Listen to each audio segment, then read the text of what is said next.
Who called this man a king? Strength is what comes out on top. Rome is what comes out on top. Have you ever seen such a silent weakling dragging along his cross with dejected acceptance? Has he no will to live even? Put him up there already. These people are pathetic and dirty and witless. They gripe about their independence and don't see how superior we are. How this is the necessary order of things, the strong ruling the weak. Everything in its right place.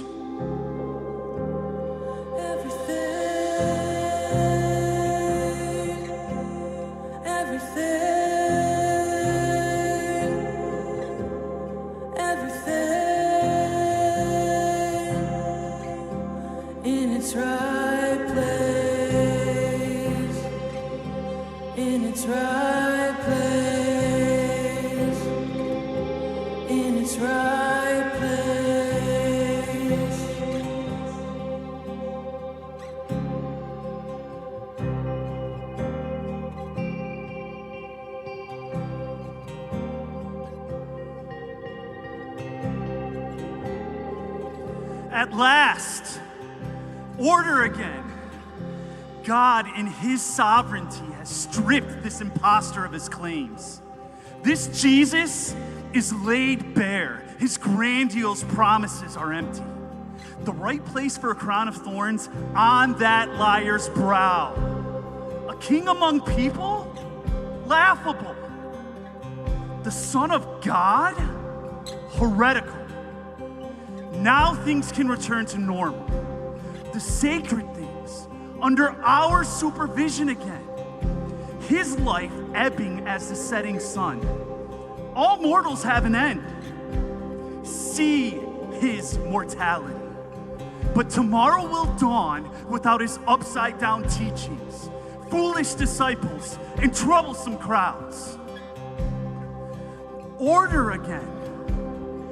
Everything in its right place.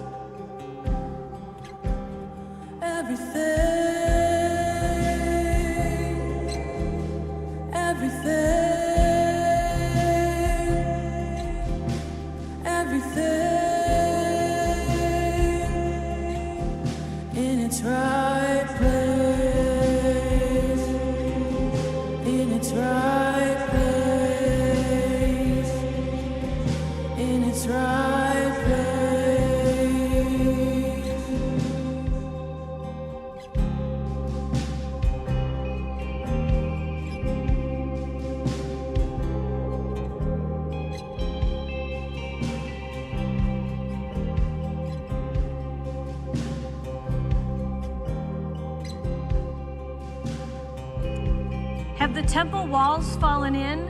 Has the sun dropped from the sky? All that I have known is unknown now.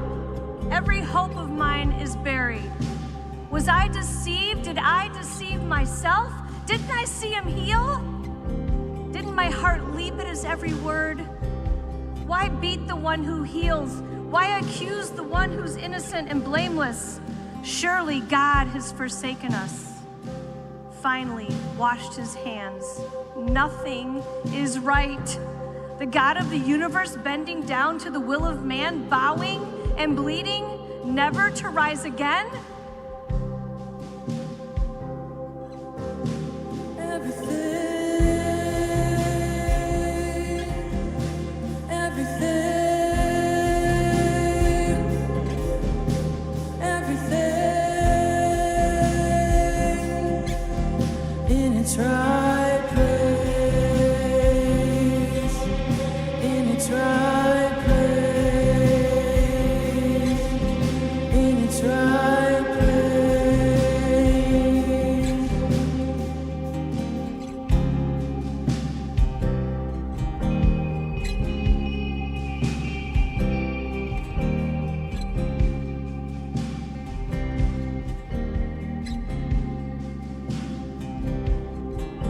His blood spills out like the perfume I poured out.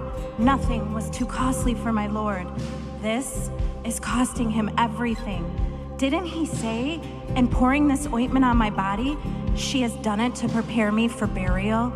Falling to the earth, crimson drops like tears, the kind that pour and sting and heal. If he was in the beginning and will be without end, doesn't he have the power to stop all this? What I see with my eyes is not all that is true. God in his mercy must have a plan even now. Could it be possible that he is choosing death? Why would he suffer if not for love?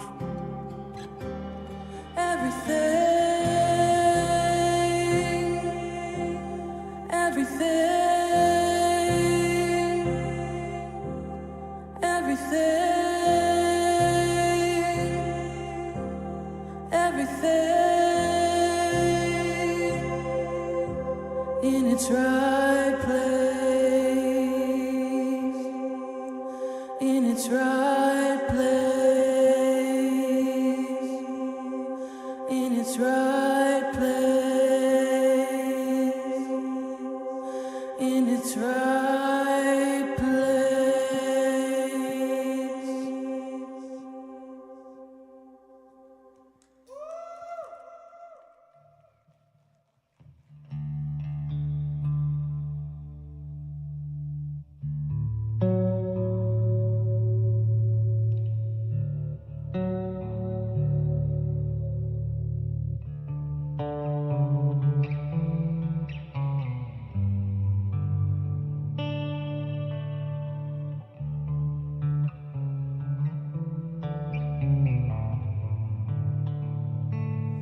Troubled Messiah, you pray through the night, unbearable sorrow, the world on your mind, betrayed by the kiss of a friend, you were taken by your own free will, rejected and disowned by those you came to heal.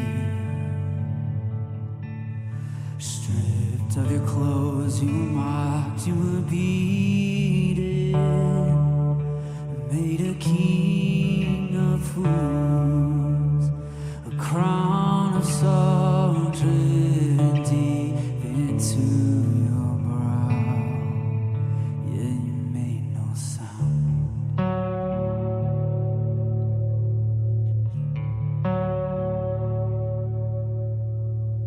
What you went through to love me, I'll never understand. What blows my mind away is you love me as I am.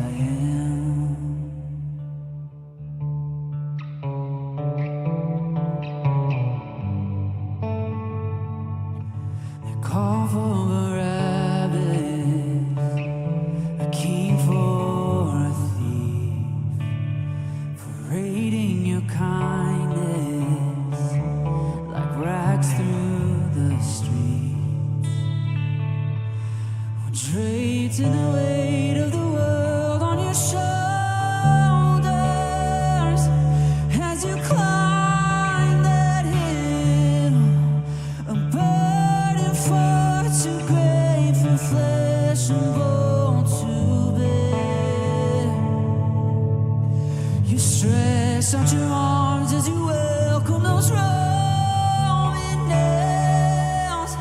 Your body frail, the very hands that shape the world hung up to bleed. Oh, lifted on high, crucified, him who knew no sin, the Nazarene.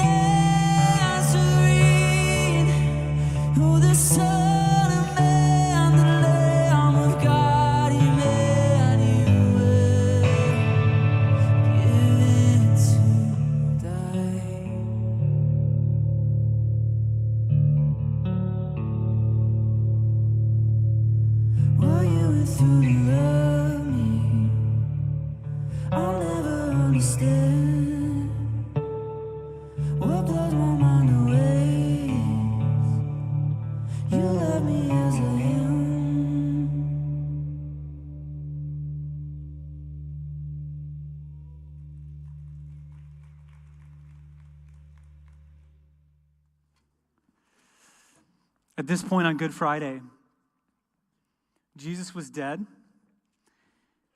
and Nicodemus and Joseph of Arimathea took Jesus' lifeless body off the cross. They rushed him to a family tomb where a group of men decided they wanted to prepare him as best as they could.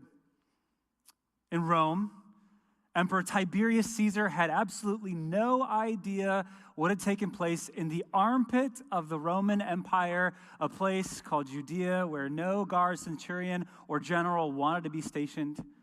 There's no Christians yet. There's just brokenhearted women, disillusioned Jesus followers, and some sad Galileans. No one was thinking of keeping the dream alive. No one was thinking of keeping the Jesus movement moving. No one rushed into the streets and said, we need to get the story of the prodigal son into the hands of everyone. It'll change the world. No, because Jesus was the message. He said, I am the Son of God. And the fact that he was killed at the hands of a foreign power on a Roman cross proved that he was not who everyone thought he was. Fast forward today, Rome is filled with crosses that don't commemorate crucifixion, but a crucifixion. Today, people flood Jerusalem to take pictures of an empty hilltop and to be in buildings where Jesus may have been. All of this happened not simply because Jesus died. That's resolved on Easter Sunday. But in this very moment, on the cross, something extraordinary had happened. Something that beyond just met the eye of his followers and of all of the political schemes that were ruling in the day. But in this moment, there was sadness, there was tragedy. And I think when it comes to Good Friday for all of us, it's very easy to hurry and to rush from a church perspective right into Easter because of the joyful news, and it's Sunday. He's risen. But in this moment, something else had taken place in the cosmic universe. Something else that happened is that God revealed himself the most on the cross. He united himself with sin and death, and in a moment proved how low the God of the universe was willing to stoop to be able to break sin and death for all people. On the cross, there is humanity.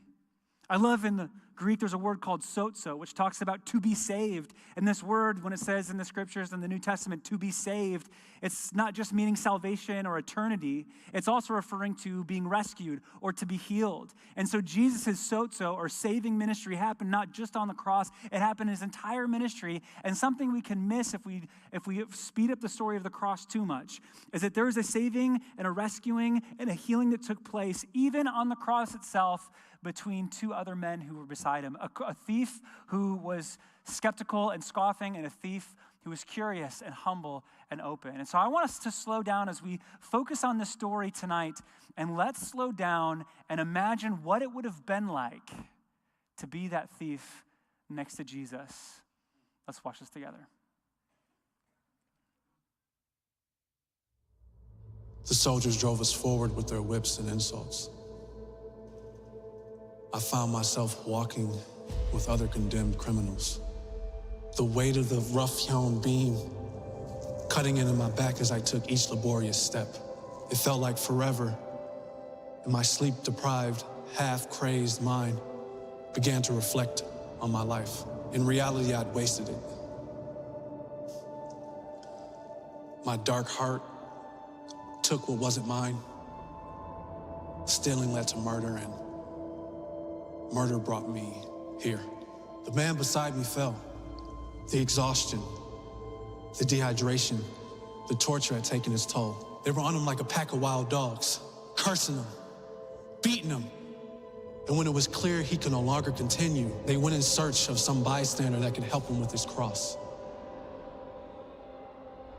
It was then that our eyes met. Beyond the agony in his eyes, there was something deeper, kindness, sympathy. I now knew who this other prisoner was, the Nazarene, the man who claimed to be the Son of God. Perhaps he could save me. I remembered his name and almost unconsciously whispered it. Jesus. The first time I saw him, the soldiers were bringing him from the governor's palace. The blood that trailed behind him, it was so much. Here he was being held in the heartless grip of two soldiers, being led to his final demise. He showed no anger, no hatred, no disdain for those who so cruelly held him in his final hours on this earth. They placed the heavy wooden cross on his shoulders. And it was odd. It almost seemed as if he embraced the cross with some sense of purpose. The last few steps to the top of Golgotha are the most agonizing. A most painful death was just moments away. They raised me up, naked, ashamed, and alone to face the punishment that I deserved. And there next to me was Jesus. There he was, facing the same pain, the same shame, but he didn't deserve it. I managed to turn and look at him. The wounds and cuts made by the soldiers' whips so clearly showed the hatred they had for him. A voice from my childhood days in the synagogue echoed in my mind. But he was pierced for our transgressions. He was crushed for our iniquities. The punishment that brought us peace was upon him. And by his stripes we are healed. They were the words of Isaiah. So long ago. This man next to me could be the one that Isaiah had written about. He could save me. Would he save me? A thief hanging on the other side of Jesus began to shout, screaming and cursing at him, telling Jesus that he was nothing, that he was a dying fool. I could not stay silent. Quiet! Don't you know that this man is innocent? We deserve this. He does not. Keep your mouth shut and speak against this man no more. I felt Jesus looking at me. Those eyes. I turned and looked at him. Deep pools of compassion and love. I gathered enough strength to speak. Lord, will you remember me when you come into your kingdom?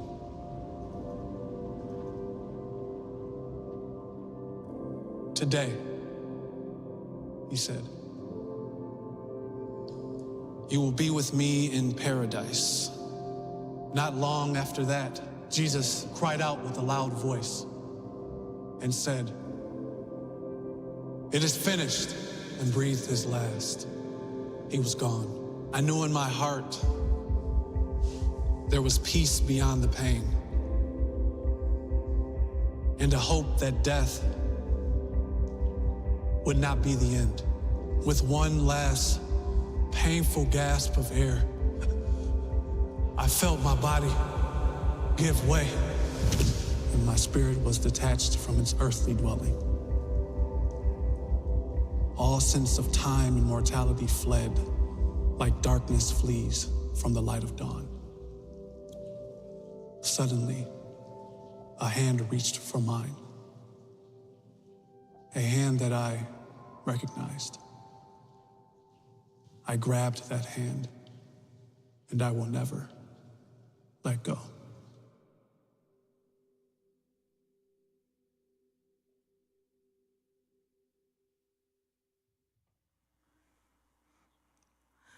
Turn your eyes upon Jesus. Look full in his wonderful face, and the things of earth will grow strangely dim in the light of his glory and grace.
I love how we get to slow down and begin to slowly realize what it might have been like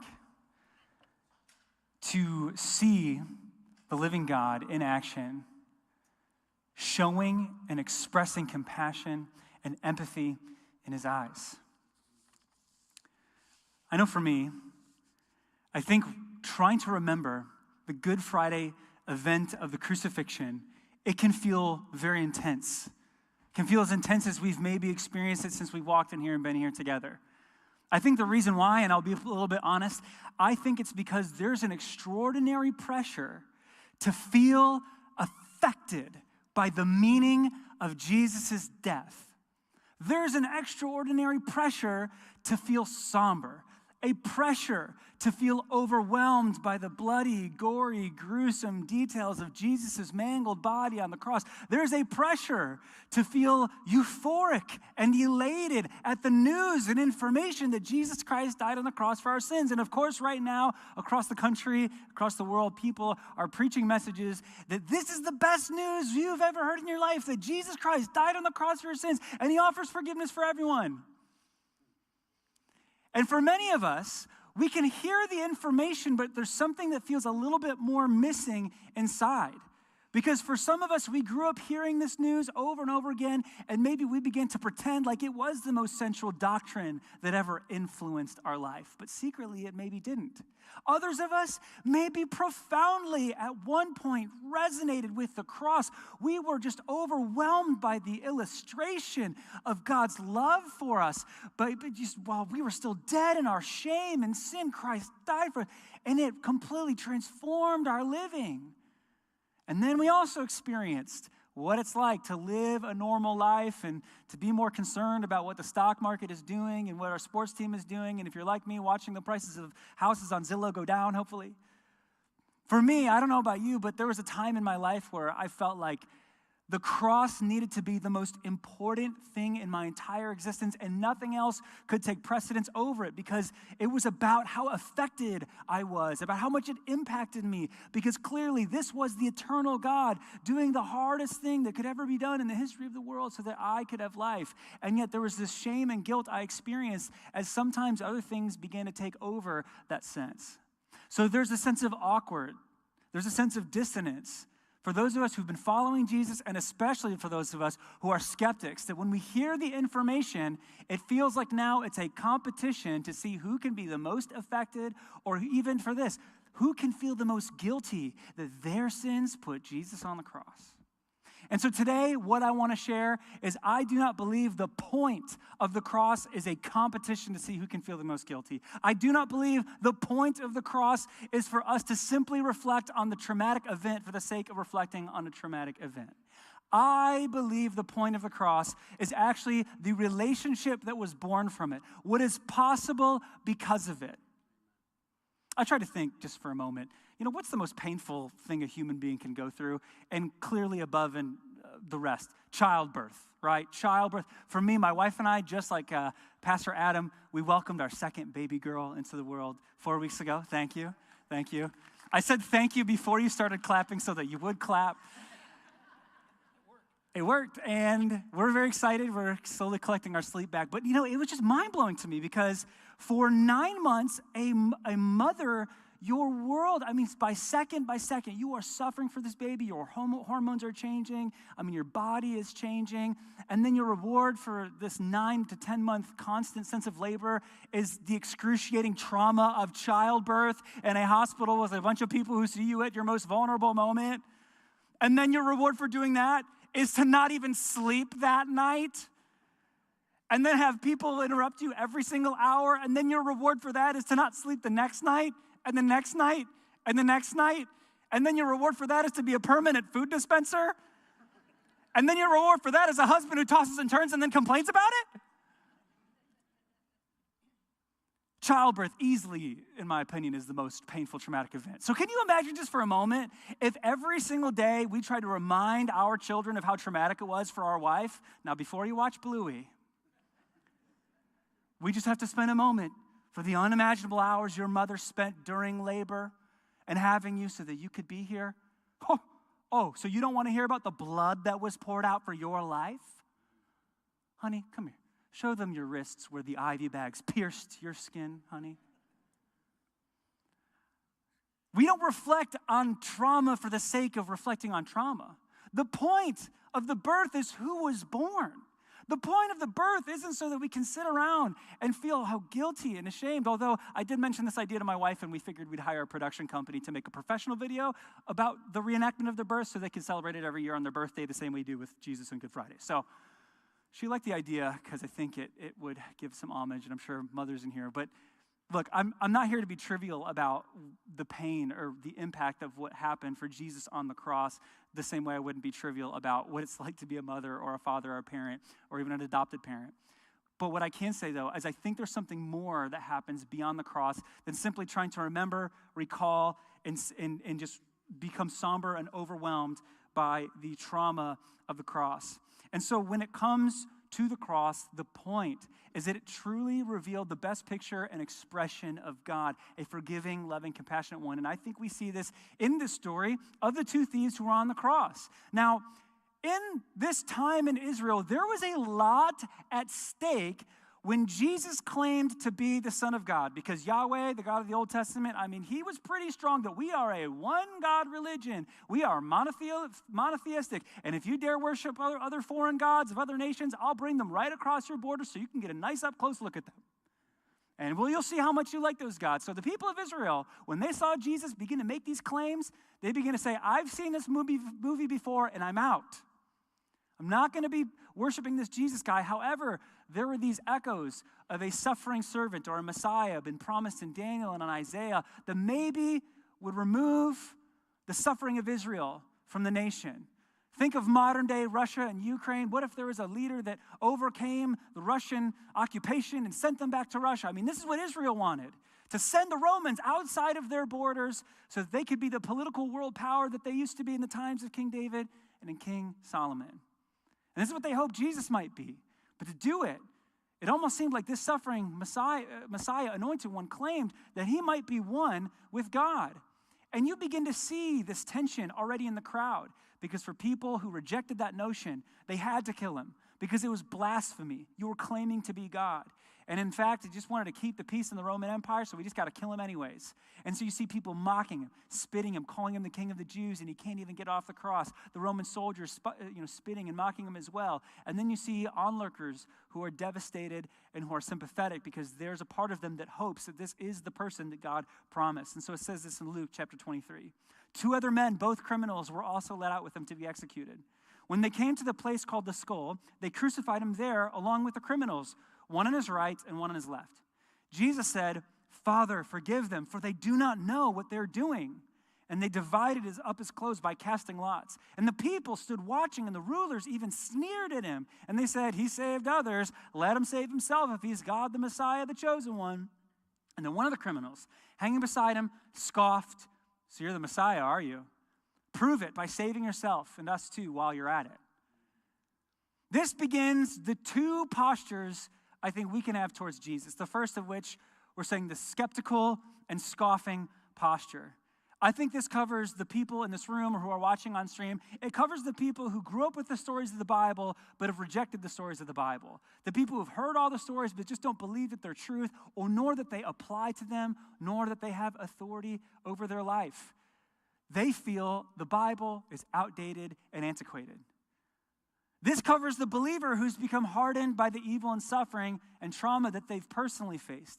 It's not that they don't believe the information that Jesus died on the cross for their sins.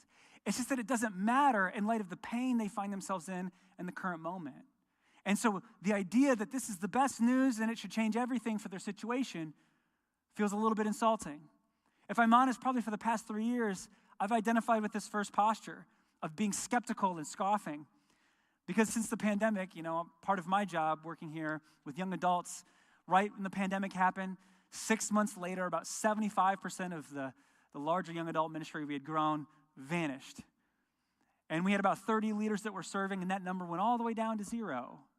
We didn't take anybody with us into the future, and it felt like everyone somehow simultaneously woke up and decided this thing was no longer valuable, this thing didn't serve them, this thing wasn't the same as it used to be, and certainly I'm too tired to be a part of this type of movement where I have to love and serve and give to other people in a way that feels different than how I used to feel. And for me, if I'm honest, in my head, I knew it wasn't personal, but in my heart, I couldn't help but feel a little bit lowercase t traumatized, because it felt all at once that everything that I had ever done, all the coffees I'd grabbed, all the Bible studies, all the ministry nights, all the hours I'd put into trying to communicate, what I feel like God was saying to our community, all of that was wasted, and it didn't even matter. It didn't even matter because it didn't even keep their faith alive post-pandemic, and it just seemed like everyone walked out of the church. And for me, coupled at the time, I did have my firstborn son. And if you're a parent, you don't really see nighttime out of your house anymore. And I felt like I lost all my freedom. And on top of a shifting culture, there's so much changing beliefs that are happening even in my own heart when it comes to how I view God and how that interacts with the church in my life.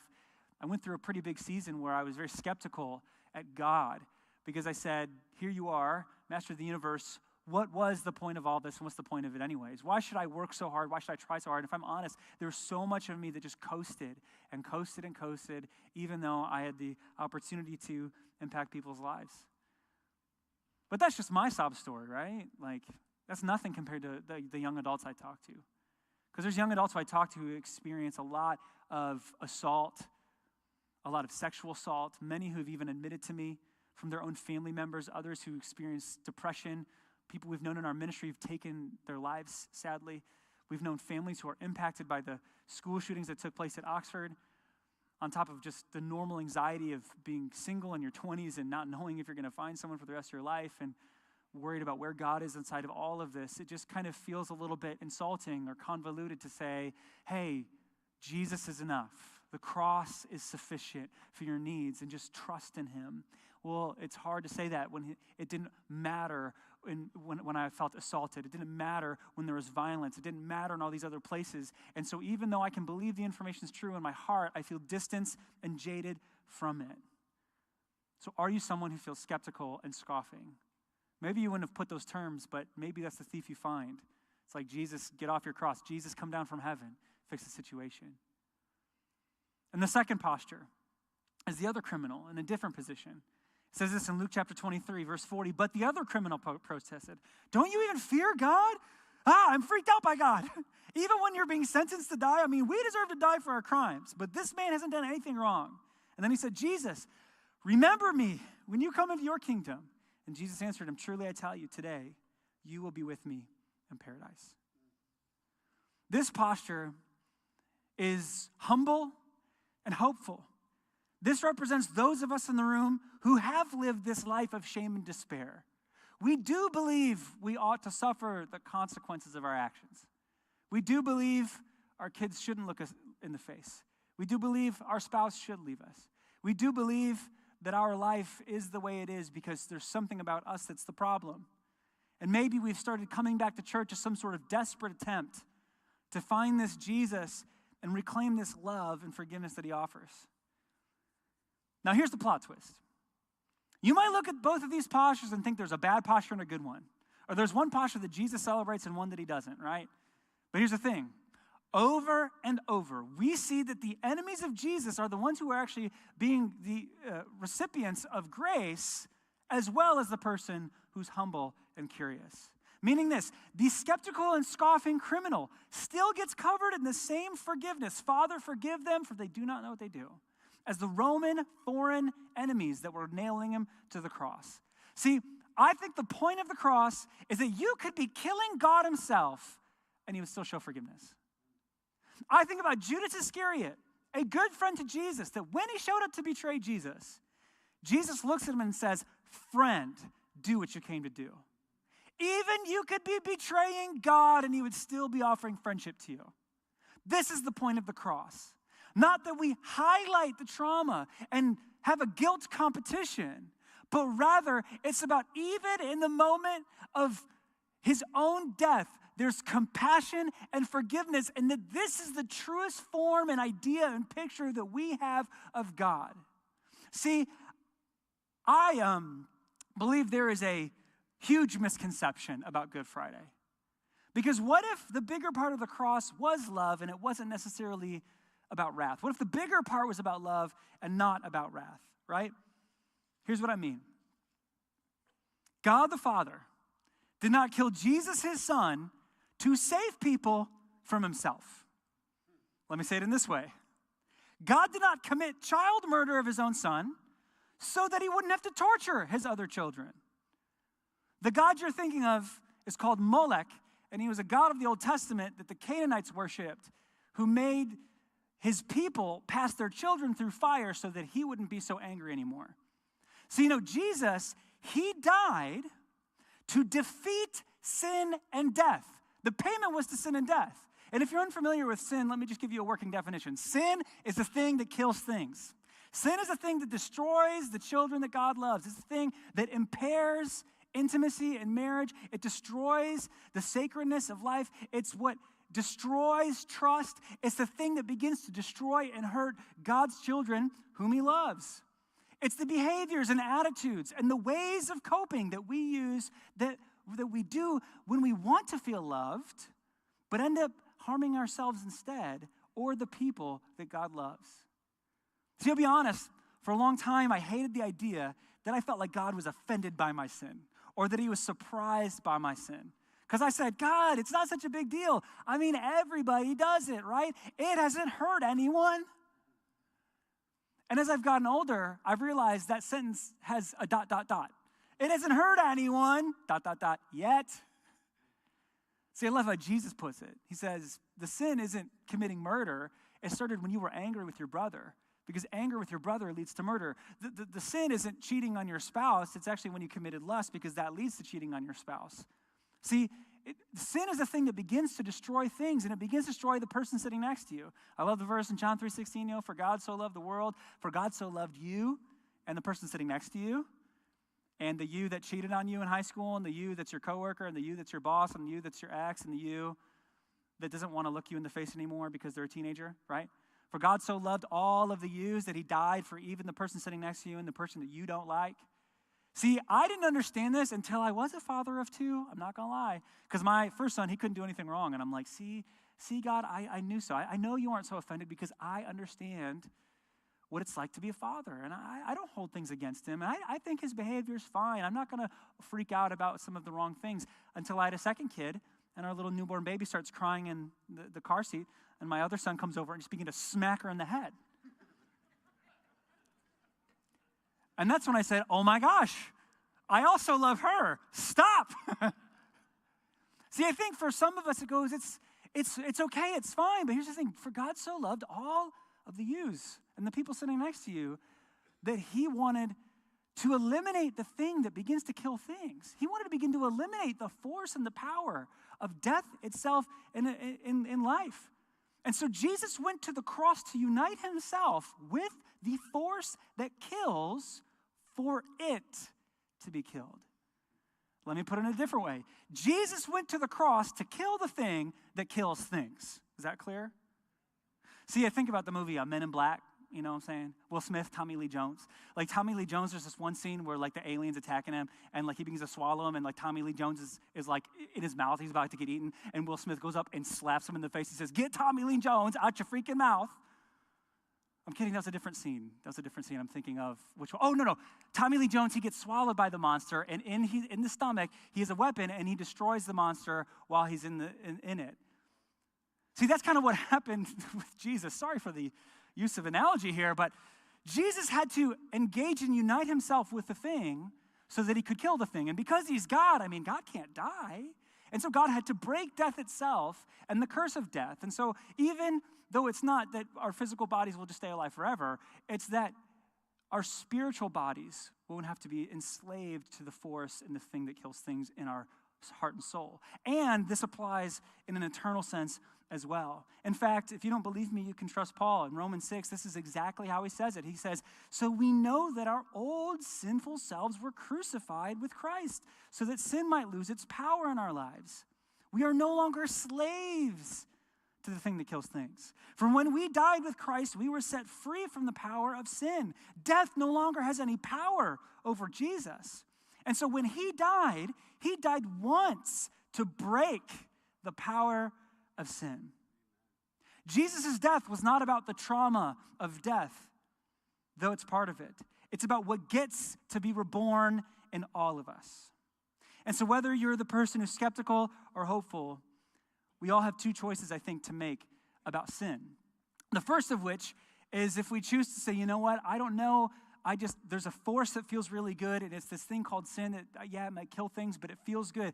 Here's what sin does, ready? It does a sin equals life now, but death later, right? Life now. It's a rush of adrenaline now. It's a thrill now. It's a pleasure now. It's freedom, perceived freedom, now. But then death later. Emptiness later. Loneliness later. Jadedness later. Grief later.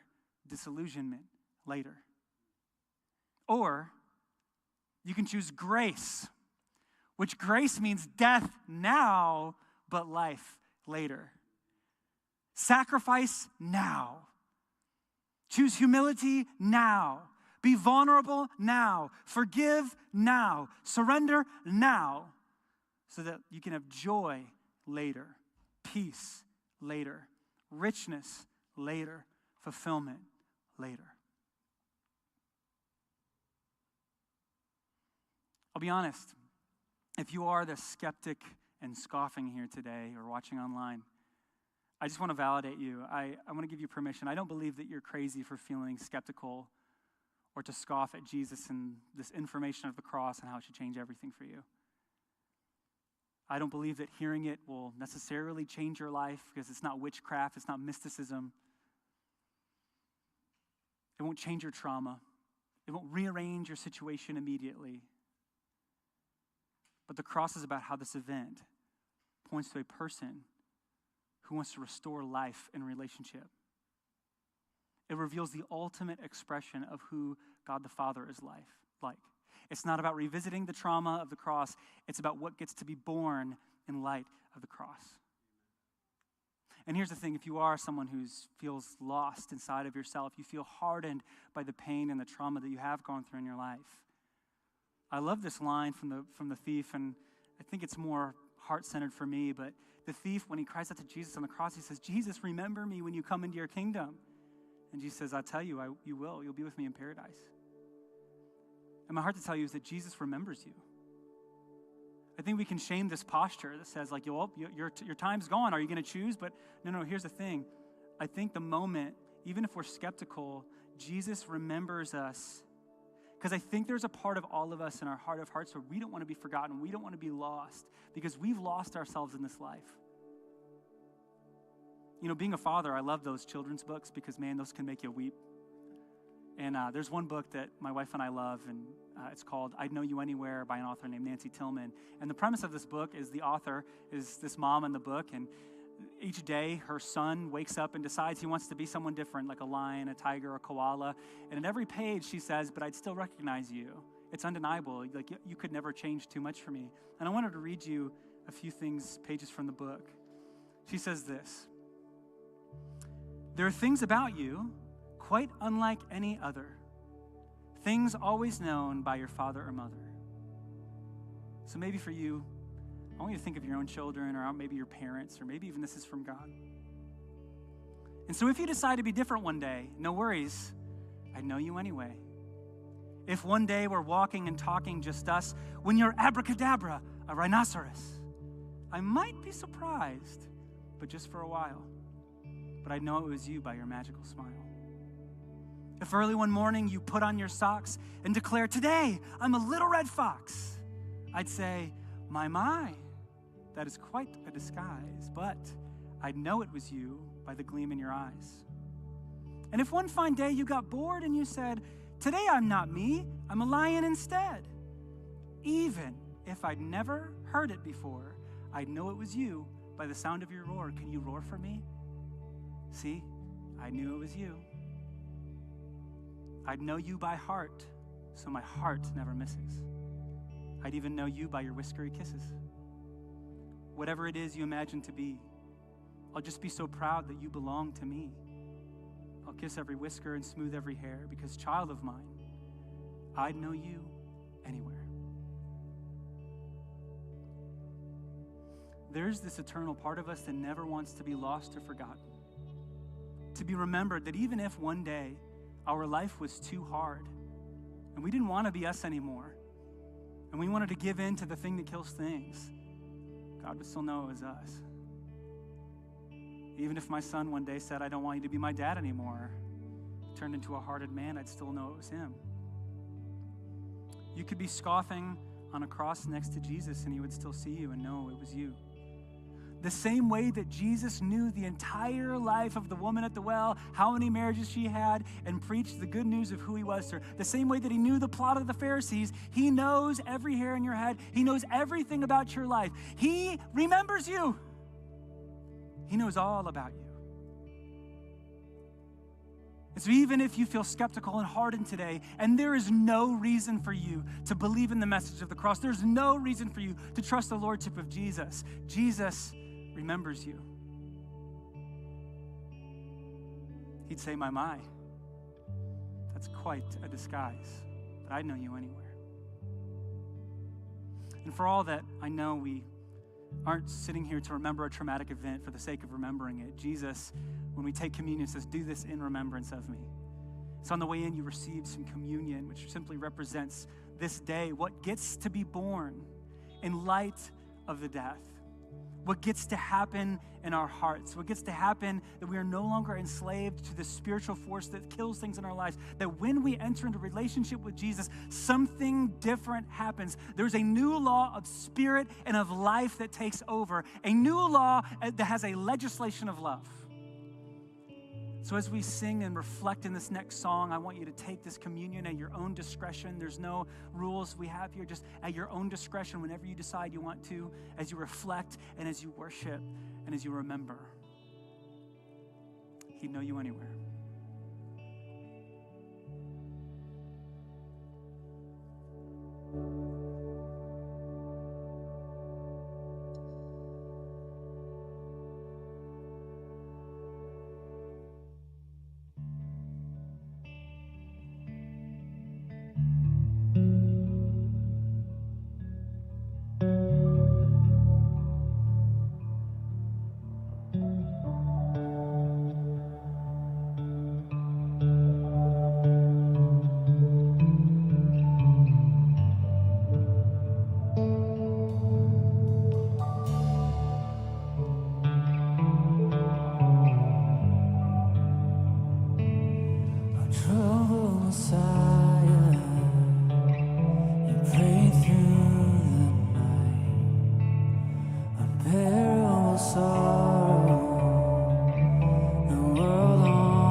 Burning far too great for flesh and bone to stretched out your arms as you welcome those rolling nails. Your body fell. The very hands that shaped the world hung up to bleed. Lifted on high, crucified, him who knew no sin. The Nazarene, the Son of Man, the Lamb of God, Emmanuel. Give it to God.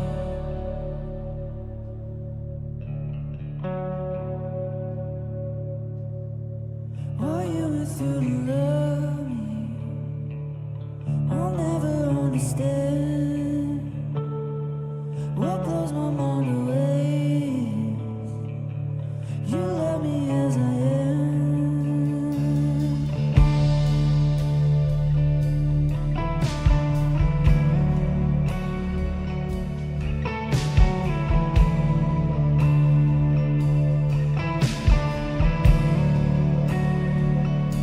Precious Redeemer, Lamb that was slain. Hope of the hopeless, left ashamed. Friend to the sinner, grace to my soul.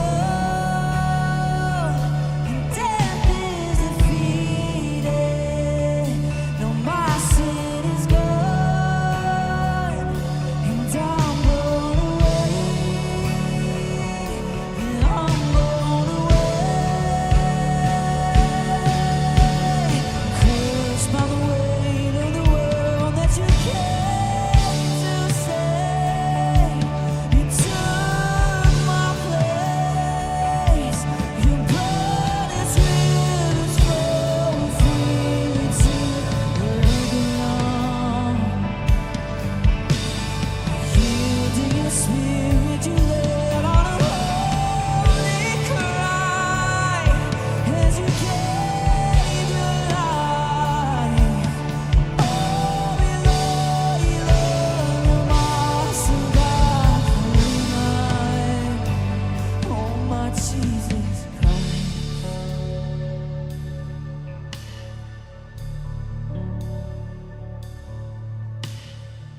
What you went through to love me, I'll never understand.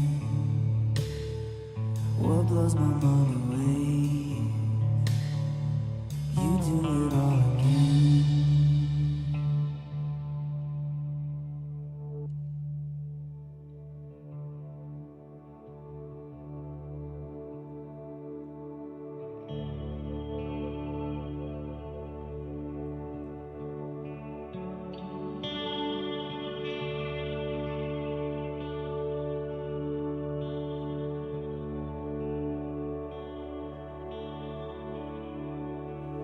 Turn your eyes upon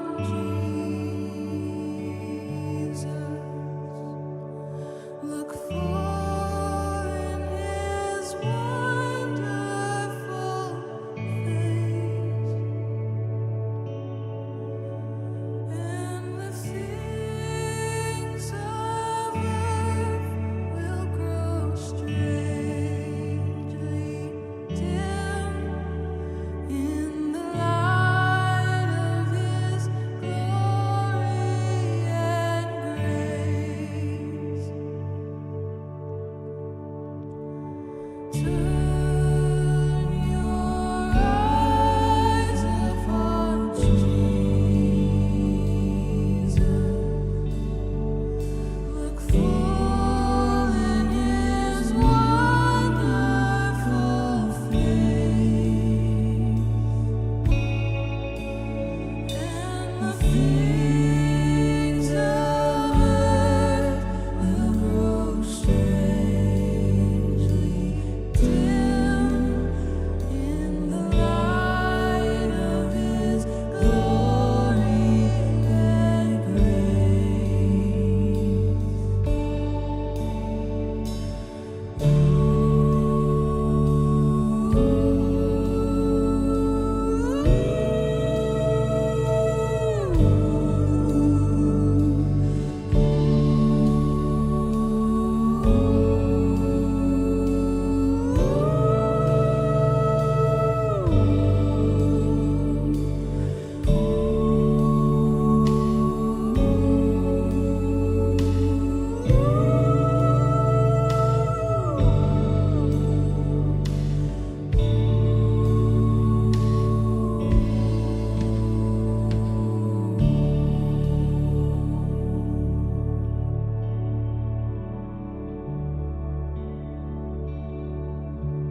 hope tonight was a better reflection for you, a better starting point for who the Jesus that maybe you felt pressured to perform or to feel guilty or somber for on this Good Friday, but instead you get to actually turn your eyes to this living Jesus, the one who loved you so much that he didn't want you to experience the death, the trauma, the pain in your life, and in a moment wanted to enter it, to break it, so that you would have a different legislation of love through his Spirit.